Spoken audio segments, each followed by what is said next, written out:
comes from the University of Texas, El Paso, and she joined us in person. She was in LA for a meeting and snuck out of the meeting to come back down. Thank you for coming. And her talk is on correlates of hepatitis C virus among IV drug users and their sexual partners in Juarez. Thank you. I hope this is working. Yes.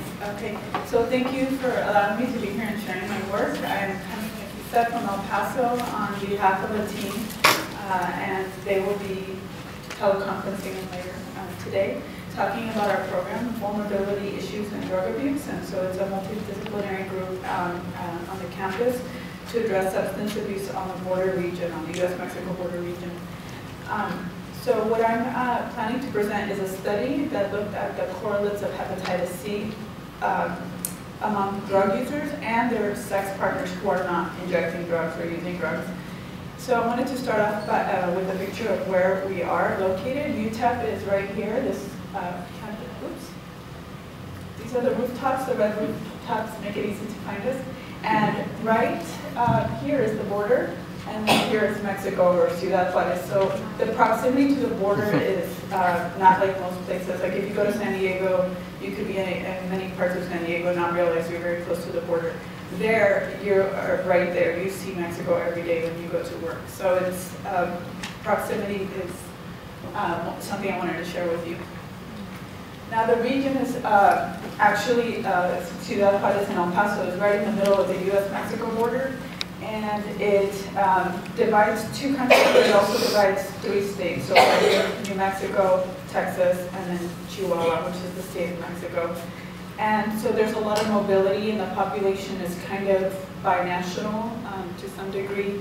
And there is also a known trafficking route that has been documented that crosses through Ciudad Juarez. So there's a lot of spillover, like it happens in other cities like Tijuana, where there's a lot of availability, cheap in some cases, and so it makes drugs very accessible. And so there's, I mentioned it's a metroplex. It's binational, so a lot of people used to cross back and forth. Things changed a little bit when the violence at Juarez, due to the drug war, increased to the point where people were migrating to the U.S. in large numbers, but a lot of them were coming to El Paso. So you saw the dynamics and the population change in the short time that I've been there, which is 3.5 years. So even I have been able to see the change. But historically, there have been other reasons for migration to that region, which brings a lot of which creates vulnerable populations. So whenever people are forced to migrate due to economic reasons and other reasons, you create vulnerability. And there's a lot of, like I said, cross-border, not so much recently, but there's a lot of mobility between the two countries. So in the last decade, there have been several factors that have inflated the drug use potential or scenario in the region. However, it's been harder to do research there because of the violence, and not a lot of people like myself are able to cross the border and do research with community-based organizations or NGOs because of the safety reasons. So this study that I'm about to present was conducted with people that have not closed their doors. They have been serving the community throughout the violence and have access to the drug-using population as well as other vulnerable and high-risk populations. And thanks to them, this has been possible. They provided some information regarding estimates of drug users in the city, and also they've indicated that there's been a decrease in the number of shooting galleries in the area. So what does that mean and what does that imply? It's yet to be understood because we haven't been able to study that. So the outcome, or the health outcome I was looking at, was actually hepatitis C and HIV. I wanted to understand a little bit more the sexual transmission. We understand that there are low rates of transmission of hepatitis C in general, but I wanted to see what are the rates among the sex partners of IDUs who are not injecting, which are a population that hasn't been identified as a high-risk population. I have a little bit of background on hepatitis C, which I'm going to actually skip over, but more importantly, it's transmitted through blood contact. So it is plausible during traumatic anal sex or other let me go through the slide.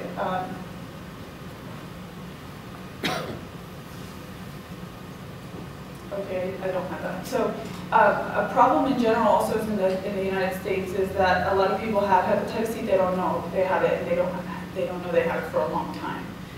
So this is true for the general population, but among injection drug users, if they do have it, a lot of times they are not eligible for treatment. So this is a population who has it, who can't get treatment, and can transmit it to other injection drug users. And again, the question here is, do they transmit it to their sex partners? Or is there a relationship there? So again, this is just a little bit of background of how else you can transmit Hep C, but I'm going to skip over these and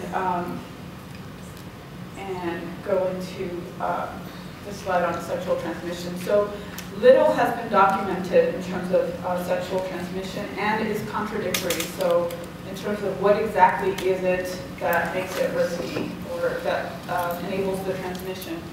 And so that's from the science, and then from the community wanted to know more about hepatitis, so they're expressing this to the community-based organization that we work with. And so we created this project based on the questions and the need for more information in the community, and I'll show you why it's pressing. So in the general population, I'm going to just get to Mexico, the general Mexican population, there are, the prevalence is 0.3% based on what is currently known. However, among injection, that's for HIV, sorry. For Hep C, it's 1 to 2.5. So it is more prevalent and compared to HIV. But in the region, in the population that we're talking about, so Hep C, 88.1% among IDUs were reported back in 2008. So very different from the general population. And when they also had higher rates for other STIs. And when we looked at the 3 counties, so I mentioned we're close to New Mexico, Dona Ana County, Juarez, and El Paso, we can see that among these 3 cities that are all very near each other, in Juarez we still have higher rates of HCV, so the one in orange, 95% versus 80 and 83. So it is a city where it is more prevalent compared to the other cities that are also in the United States and different for many other reasons. So the goal was to understand and reduce the impact of HCV on the communities. We were going to look at HIV, but I'll explain why we didn't look at, we weren't able to look at that, and conduct this study. And so what I have is results from the correlates or the different risk factors and drug use and the prevalence of hepatitis C. So this is just a summary of our aims, which I will show you the results for. But because this data is paired, so these were couples, we couldn't run a lot of the usual tests that people run when you have data. So we had to treat the data as pairs. So I also wanted to see what's different about their behaviors. What is it that IDU is doing that their sex partner is not doing, besides the fact that we know that one is injecting drugs and the other one isn't. So are they really different in other behaviors? So that is what I'm referring to here as the discordance analysis. So some of the factors we looked at were sex, having sex under the influence, transactional sex, ever having an STI, unprotected sex, traumatic anal sex, concurrent sexual partnership, as well as other risks that we needed to study because this, again, was in Mexico, and HCV can still be transmitted through blood transfusions and organ transplants. And so we had to take into account that some people might have been affected by that, as well as tattoos and piercings, which are not regulated, and ever being in jail, which is a huge risk factor for having hepatitis C in this region. So we had a cross-sectional study design. It was a pilot study. So we basically integrated our study within ongoing outreach within the community. And we recruited 50 IDUs and their sex partners. So to be eligible, they have to be 18 years old or older and have had sex with the person they were bringing in 2 months ago or prior, because we wanted to make sure that if they were reactive to Hep C, we would be able to detect that. And provided informed consent, and we're not under the influence at the moment. that we were interviewing. So the ID you had to have injected in the last 30 days, and the sex partner must have never injected. So these are the two persons in the pair or the couple. And so this is just a timeline of what I just explained. So 2 months ago or prior. And we had this is a flow chart of how we determine eligibility, because the two couples had to be interviewed independently and we were not going to disclose information to one about the other. So we had to think this through. And we also had to take into account that this is a vulnerable population. Consent forms are very wordy and complicated, so we had to explain the consent process in a new way. So we developed these PowerPoints that had pictures and broke down the consent in a different way to make it more easier to understand. So I mentioned the measures that we looked at, and so we did do HIV and Hep C rapid tests to determine the prevalence.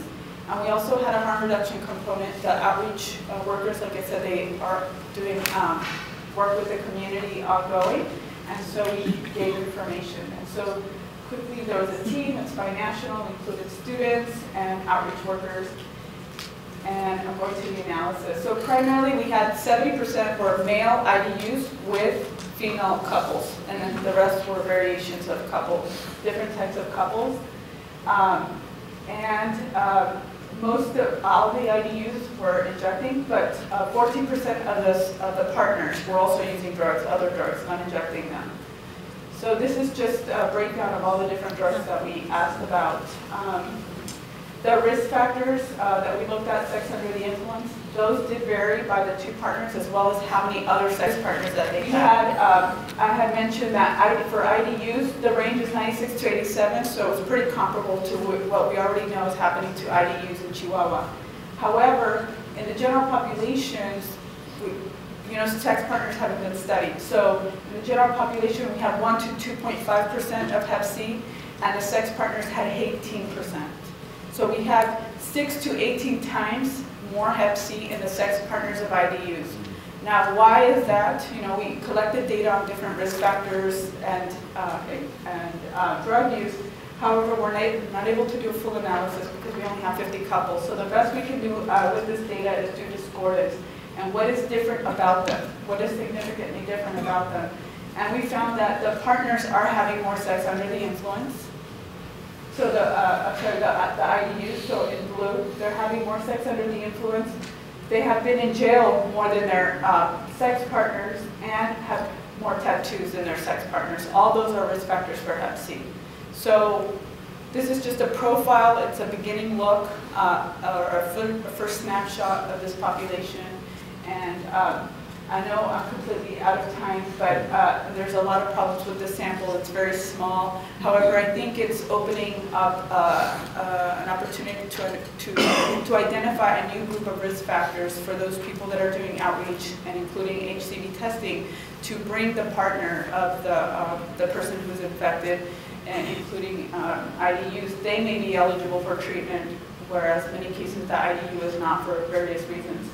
So I have some recommendations, but I'm skipping this. And what's important for me regarding research or doing research is bridging it to the community. So what does this mean? We found this out. What can we do now to improve the lives of the people that we're serving so that it doesn't just stay in the scientific community, but it actually makes an impact, which is, I know, a huge challenge, but I'm idealistic still, so I want to be a part of that process. And anyway, these are my collaborators, and thank you for your time. I'll take any questions.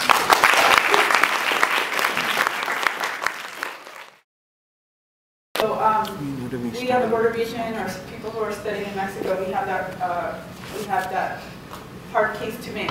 Why study HIV in Mexico? We are a low prevalence, but a high risk scenario. People are engaging in a lot of the risk factors, but the prevalence is still low. So this is something that we don't understand. People that are studying this population, we don't know why that's happening.